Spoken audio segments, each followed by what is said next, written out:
Hello guys, आज हम एक और अलग से तरीके से टॉपिक लेके आए हैं जिसका नाम है डाइवर्सिटी इन लिविंग ऑर्गेनिज्म।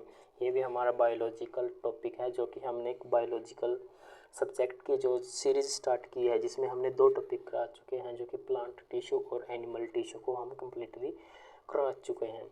आज हम diversity in the living organism देखेंगे। सबसे हम पहले देखेंगे क्लासिफिकेशन कैसे हुई हमारी डाइवर्सिटी की जो कि लिविंग ऑर्गेनिज्म है। ठीक है, सबसे पहले देखेंगे क्लासिफिकेशन ऑफ किंगडम कि किंगडम की जो सी क्लासिफिकेशन है वो किस तरह से हुई। तो now will be discuss about it taxonomy. What do you mean the taxonomy? Classification of the kingdom समझने से पहले हमको ये समझना होगा कि टैक्सोनॉमी क्या होती है। इसी से हमें क्लासिफिकेशन ऑफ द किंगडम समझ में आएगा। Mostly now first term is the taxonomy. Taxonomy क्या होती है? टैक्सोनॉमी होती है एक नेमिंग क्लासीफाई ऑर्गेनिज्म होती है, मतलब जिसके अंदर उसका नेम भी होगा, उसकी क्लासिफिकेशन भी होगी और ऑर्गेनिज्म भी उसके बारे में होगी। जैसे उसके अंदर इंक्लूड हो गए प्लांट, एनिमल्स एक्स्ट्रा, मतलब इसमें ह्यूमन भी आ सकते हैं। टैक्सोनॉमी का मतलब होता है कि एक ऐसी टैक्सोनॉमी, एक ऐसी क्लासिफिकेशन जिसके अंदर किसी का नेम हो, उसका काम क्या, उसका वर्क क्या हो, वो क्या खाता है, वो किस तरह का एक जीव है। जैसे हम ह्यूमंस का भी एग्जांपल ले लेते हैं कि हमारा नेम क्या है, आप सभी कहाँ रहते हो, क्या खाते हो, क्या पीते हो, कब सोते हो, कब नहाते हो, एवरीथिंग इज द टैक्सोनॉमी के अंदर आ जाता है। ये हम एग्जांपल के थ्रू समझ सकते हैं कि टैक्सोनॉमी का मीनिंग क्या होता है। नाउ आगे हम करेंगे ऑर्डर ऑफ द क्लासिफिकेशन। हम करेंगे कि किंगडम की जो क्लासिफिकेशन की थी टैक्सोनॉमी के अंदर वो कैसी हुई थी। सबसे पहले आएगा किंगडम, किंगडम के अंदर आएगा फैलम, फाइलम, फाइलम के बाद आएगा क्लास, क्लास के बाद आएगा ऑर्डर, ऑर्डर के बाद आएगा हमारा फैमिली, फैमिली के बाद आएगा जीनस, जीनस के बाद आएगा स्पीसीज। ये हमारी ऑर्डर ऑफ द क्लासिफिकेशन की है। जैसे हम पैदा हुए, पैदा होते किसी ने हमारा नाम रखा, नाम रखने के बाद किसी ने हमें कोई काम दिया, काम होने के बाद हम फैमिली में तो रहते थे, काम होने के बाद वैसे किसी ने हमें स्कूल में डाल दिया, स्कूल का काम मिला, टीचर मिले, नए दोस्त मिले, ऐसे ही हमारा एक किंगडम है जो कि लिविंग ऑर्गेनिज्म के बारे में बताते हैं, जो कि क्लासिफिकेशन करता है टैक्सोनॉमी, जो कि हमारे टैक्सोनॉमी के नाम से जाना जाता है। ठीक, उसके बाद क्लासिफिकेशन ऑफ द टैक्सोनॉमी हम करेंगे। दो जो हमारे 2 फर्स्ट किंगडम क्लासिफिकेशन थे वो हमारे साइंटिस्ट कार्लोस लाइनस ने की थी, जो कि 1758 के अंदर उसने क्लासिफिकेशन किए थे। Only the 2 kingdom classification. सबसे पहले किया था प्लांटे, प्लांटे के अंदर होता है प्लांट, एल्गी और फंगाइस। और उसके बाद क्या था एनिमिलिया, एनिमिलिया के अंदर आता है ऑल एनिमल्स। एनिमिलिया के नाम से ही हमें पता चल रहा है कि एनिमल्स, एनीमिलिया मतलब एनीमिलिया मतलब एनिमल्स ये होते हैं। उसने एक सिस्टम नेचर जो उसने पब्लिश किए थे, सिस्टम नेचर भी उसने पब्लिश किया था कॉर्सलेनियस ने 1935 के अंदर। इसको ही हम फादर ऑफ द टैक्सोनॉमी बोलते हैं। इसको ही हम फादरोनॉमी और टैक्स इसलिए बोलते हैं क्योंकि इसने सबसे पहले ही 2 किंगडम हम क्लासिफिकेशन की थी जो कि थे प्लांटे और एनिमिलिया। आगे हम देखेंगे कि जो थ्री किंगडम क्लासिफिकेशन किसने की है। 2 किंगडम क्लासिफिकेशन तो हमने देख ली, अब 3 किंगडम क्लासिफिकेशन की थी अर्नेस्ट हैकल्स ने। अर्नेस्ट हैकल्स ने की थी 1866 के अंदर। इसने टर्म भी दिया था इकोलॉजी।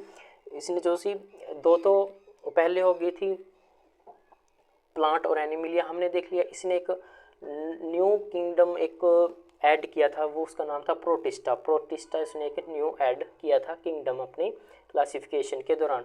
अर्नेस्ट हैकल्स ने किया था 1866 के अंदर। 3 किंगडम हो गए। उसके बाद है हम देखेंगे कि 3 किंगडम का जो था डोमेन क्लासिफिकेशन किसने की थी। डोमेन क्लासिफिकेशन किसने की थी वो किया था कोलवर्स ने किया था 1990 के अंदर। डोमेन में बैक्टीरिया, अर्किया और यूक्रिया। बैक्टीरिया होते हैं जो ट्रू प्रोकैरियोटिक होते हैं और यूक्रिया होते हैं जो ऑल यूकैरियोटिक्स ऑर्गेनिज्म होते हैं। उसके बाद हम सबसे मोस्टली हमारा पार्ट अब स्टार्ट होता है जो कि है 5 किंगडम क्लासिफिकेशन। 5 किंगडम क्लासिफिकेशन जो कि मोस्टली हमारे पेपर में ज़्यादातर इसी से सवाल आते हैं। SSC CGL, SSC CPU, SSC जितने भी रिलेटेड एग्जाम हैं मोस्टली 5 किंगडम क्लासिफिकेशन से आते हैं। जिसने 5 किंगडम क्लासिफिकेशन RH व्हाइटेंकर्स ने की थी। इसने 5 किंगडम क्लासिफिकेशन कौन कौन से किए थे? मोनेरा किया था, प्रोटिस्टा किया था, फंगी की थी, प्लांटे किया था और एनिमिलिया किया था। इसने ये 5 क्लासिफिकेशन की थी किंगडम की। उसके बाद है diversity in the living organism. हम देखेंगे कि जो प्रोकैरियोटिक्स और यूकैरियोटिक्स में कौन कौन से किंगडम हमें मिलते हैं। प्रोकैरियोटिक के अंदर एक ही आता है मोनेरा। प्रोकैरियोटिक्स का अर्थ ये होता है कि उसका प्रो शब्द से हमें ही समझ आ रहा है कि प्रो के पास सब कुछ एवरीथिंग होता है। जैसे पबजी गेम कहते हैं उसमें प्रो प्लेयर ही सबसे ऊपर रहता है, ऐसे ही प्रोकैरियोटिक्स है जो प्रोकैरियोटिक्स में वो आते हैं जिसके पास सब कुछ होता है, जैसे कि मोनेरा। उसके बाद है यूकैरियोटिक्स। यूकैरियोटिक्स के अंदर आते हैं यूनिसेलुलर और मल्टीसेलुलर। यूनिसेलुलर के अंदर आता है प्रोटिस्टा। मल्टीसेलुलर के अंदर दो होते हैं, एक तो सेल वॉल जिसके अंदर प्रेजेंट होती है, जिसके अंदर सेल वॉल प्रेजेंट नहीं होती। सेल वॉल प्रेजेंट होती है प्लांटे के पास और फंगी के पास, बट सेल वॉल नहीं प्रेजेंट होती, वो होता है एनिमिलियम। हम अब बारी बारी देखेंगे कि मोनेरा का काम क्या होता है, प्रोटिस्टा का काम क्या होता है, प्लांटे का काम क्या होता है, फंगी का काम क्या होता है और एनिमिलिया का काम क्या होता है। जैसे प्रोकैरियोटिक्स से हमने देखा कि प्रोकैरियोटिक्स के अंदर क्या कौन आता है, मोनेरा। मोनेरा के अंदर होती है सेल वॉल। सेल वॉल है जो किसकी बनी होती है, क्लोजेलाइन की बनी होती है। ये जो मोनेरा होता है वो ऑटोट्रोफिक और हेट्रोट्रोपिक्स भी हो सकते हैं, और सेल वॉल है जो उसके अंदर प्रेजेंट भी हो सकती है और प्रेजेंट भी नहीं हो सकती। फॉर एग्जाम्पल नोस्टोक्स, स्प्रिंगलिनिया इसके, और साइनोबैक्टीरिया। और साइनोबैक्टीरिया के अंदर क्या होता है, blue green algae. Blue green algae क्या होती है, जो हमारे तालाब वगैरह होते हैं, जैसे गांव की भाषा में हम जोड़ बोलते हैं, उसके ऊपर जो ग्रीन ग्रीन सी लगी होती है उसको ब्लू ग्रीन एल्गी होती है। ब्लू ग्रीन एल्गी किसके में होता है, साइनोबैक्टीरिया के अंदर हमें ब्लू ग्रीन एल्गी मिलती हैं। उसके बाद है प्रोकैरियोटिक्स कर रहे हैं। प्रोकैरियोटिक्स के अंदर कौन आता है हमारे, वो होते हैं मोनेरा। मोनेरा के भी आगे दो टाइप होते हैं, एक होता है आर्कियोबैक्टीरिया और यूबैक्टीरिया। आर्कियोबैक्टीरिया का नाम होता है एक एंसेंट बैक्टीरिया, और यूबैक्टीरिया का नाम होता है ट्रू बैक्टीरिया के नाम से भी जानते हैं। आर्कियोबैक्टीरिया होते हैं जो मोस्टली ऑटोट्रोफिक्स होते हैं, बट यूबैक्टीरिया होते हैं जो सेल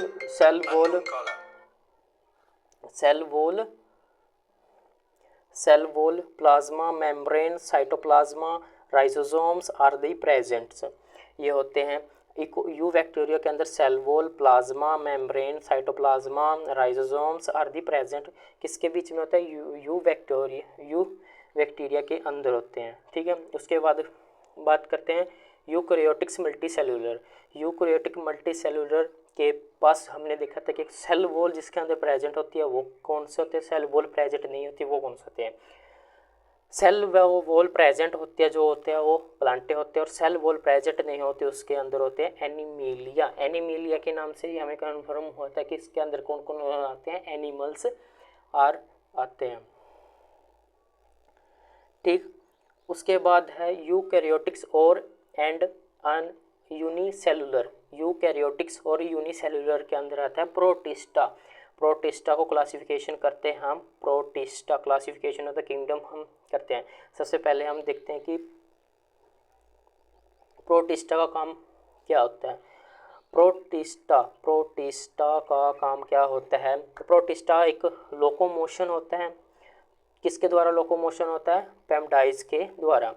लोकोमोशन का मतलब होता है कि कोई मूवमेंट करना। इसके अंदर सेल वॉल तो अब्सेंट होते हैं प्रोटिस्टा के अंदर, बट एक्सेप्शन है कि युगलेना के अंदर सेल वॉल होती हैं। बट एग्जाम्पल ये प्रोटिस्टा का ही है, बट सेल वॉल प्रोटिस्टा के अंदर प्रेजेंट नहीं होती। ये प्रोटिस्टा होते हैं, ये भी ऑटोट्रोफिक और हेट्रोट्रोफिक दोनों प्रकार के हो सकते हैं। ऑटोट्रोफिक का मतलब होते हैं जो अपना खाना खुद बनाते हैं हेट्रोट्रॉपिक, वो अपना खाना नहीं बनाते, दो दूसरे पर डिपेंड होते हैं। इसके एग्जांपल होते हैं यूनिसेलुलर एल्गी होते हैं, डायाटोमिक्स होते हैं, प्रोटोजोआ होते हैं। उसके बाद कहते हैं प्रोटिस्टा को हम क्लासिफिकेशन करते हैं फाइलम प्रोटिस्टा के नाम से। फाइलम प्रोटिस्टा क्या होती है? Phylum protista mostly aquatic, solitary और वोलेंट्स की होती है। इसमें फ्री लीगम, प्रोटिस्टा, सिम्बोटिक्स होते हैं। पैरासिटिक का मतलब क्या होता है? जो दूसरे पर डिपेंड रहते हैं। और पैरासीमियम के अंदर है सिलिया,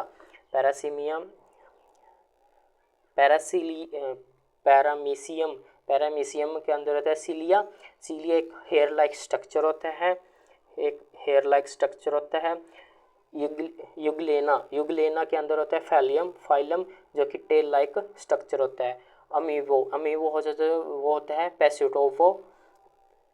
स्यूडोपोड जो कि फ्लैश फीड का होता है। और ओनली ये एनी शेप का भी हो सकता है, ऐसे होता है अमीवा, ऐसे कोई भी शेप ले लेता है ये, ठीक। उसके बाद करेंगे फंगी की स्टडी को हम बोलते हैं माइकोलॉजी। और ये इक्रोटिक मल्टीसेलुलर सेल वॉल प्रेजेंट होती है इसके अंदर। फंगी होते हैं मल्टीसेलुलर, एक्सेप्शन होते हैं ईस्ट के अंदर मल्टीसेलुलर नहीं होती। ये सेल वॉल बनी होती है कॉम्प्लेक्स सुगर और काइटिन की बनी होती है। लाइकन के अंदर होता है blue green algae plus fungi, और ये सिम्बोटिक्स रिलेशनशिप में होते हैं, बेनिफिट ऑफ ईच अदर, दोनों के लिए बेनिफिट होते हैं। उसके बाद है पेनिसिलिया यूज़ होते हैं मेडिसिन के अंदर।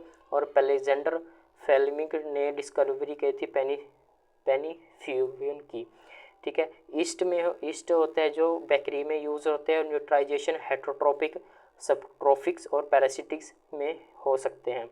आज का लेक्चर हम यहीं ख़त्म करते हैं। तो इसकी पीडी हम आप सभी को टेलीग्राम पे मिल जाएगी, जिस टेलीग्राम का नाम है लिटिल ब्रेन के नाम से है। Thank you.